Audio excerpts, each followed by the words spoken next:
В стенах парламента не по-зимнему жарко. На повестке дня вопрос геологического изучения, разведки и добычи углеводородного сырья на территории Абхазии. Помимо членов парламентского комитета по аграрной политике, природным ресурсам и экологии, в заседании приняли участие премьер-министр Валерий Бганба, министр экономики Адгур Ардзинба, экс-министр экономики Давид Ирадян, руководитель администрации президента Беслан Барцыц, эколог Роман Дбар. Основной вопрос, волнующий народных избранников, насколько безопасно добывать в Абхазии нефть и есть ли в этом экономическая целесообразность. Валерий Бганба был спикером Народного собрания предыдущего созыва и хорошо знаком с результатами работы, созданной в то время комиссии по изучению обсуждаемых вопросов.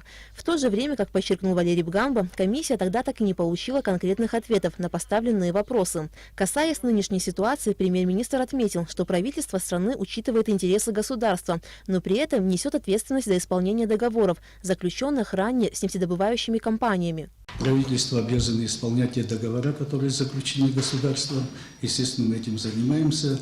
При этом, конечно, есть служба экологии, которая будет постоянно заниматься мониторингом работы обоих компаний. Первая и основная задача этих компаний – соблюдать экологическую безопасность. И за экологическую безопасность в первую очередь отвечают они. Если вы обратили внимание на то, по каким мы причинам можем прервать наши договоренности, вы увидите, что в первую очередь стоит экологическая безопасность. Депутат Алмаз Джапуа, будучи депутатом 5-го созыва, также был членом комиссии по обсуждаемому вопросу. У него в распоряжении есть все документы по работе комиссии, и он готов предоставить их депутатам парламента нынешнего созыва. Кроме того, Алмаз Джапуа сделал заявление, в котором выдвинул обвинения бывшим руководителям страны. Есть, конечно, проблемы с договором, и где у меня лично нет претензий к компании «Роснефть», есть претензии к руководству Абхазии, который на момент заключения договоров заключает вот такого рода договора. И если речь шла только о разведке, как нас усиленно пытаются убедить, и если речь идет только о разведке, то зачем вы, господа, даете им еще и добычу сразу одним документом?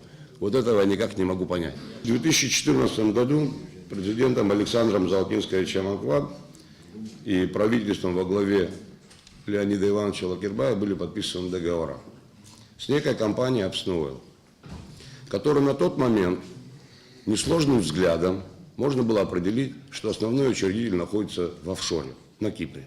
Уважительно отношусь к данной аудитории, чтобы позволить себе некоторые невежливые вещи, которые напрашиваются. Это первое. Второе. Нелепости невозможно комментировать. И третье. Мне тоже очень интересно помочь будущей комиссии в поиске истины. Я достаточно информированный человек, мне известны все тонкости и нюансы возникновения вообще этой темы и готов поделиться с парламентской комиссией. Руководитель администрации президента Беслан Барцыц подробно рассказал, когда и на каких условиях с компаниями «Роснефть» и «Апснойл» были заключены договоры. Первое соглашение о сотрудничестве между Министерством экономики Абхазии и российской нефтедобывающей компанией «Роснефть» было подписано в 2009 году.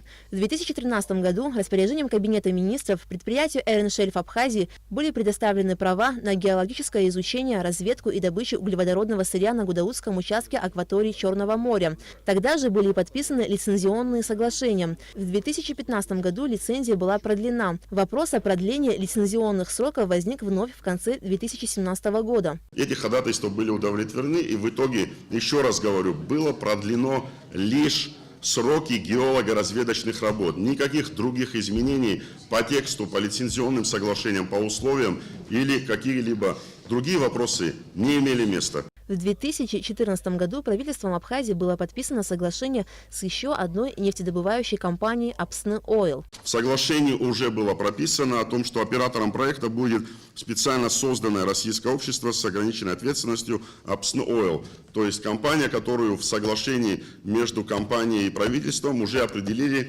оператора. После этого документа выходит в свет следующее распоряжение, датированное 16 мая 2014 года, о предоставлении у «Апснойл» права на геологическое, вытекающего из того соглашения, о котором я сказал выше. предоставление ПСНО-ОИЛ так на геологическое изучение, разведку и добычу углеводородного сырья на территории Ачамчирского, Тхварчалского и Галского района, а также в акватории Черного моря. Есть такой. Тут же подписывается договор, лицензионные условия и прочее, прочее, прочее. И все условия, которые были заложены в этом документе, кроме сроков геологоразведки, ни один пункт правительства 2018 года не меняло. После двухчасового обсуждения народные избранники решили создать парламентскую комиссию, которая должна изучить все аргументы по геологическому изучению, разведке и добыче углеводородного сырья на территории Абхазии, после чего и будут приниматься решения либо по выдвижению моратория на такого рода деятельности, либо обсуждение уже новых условий договора.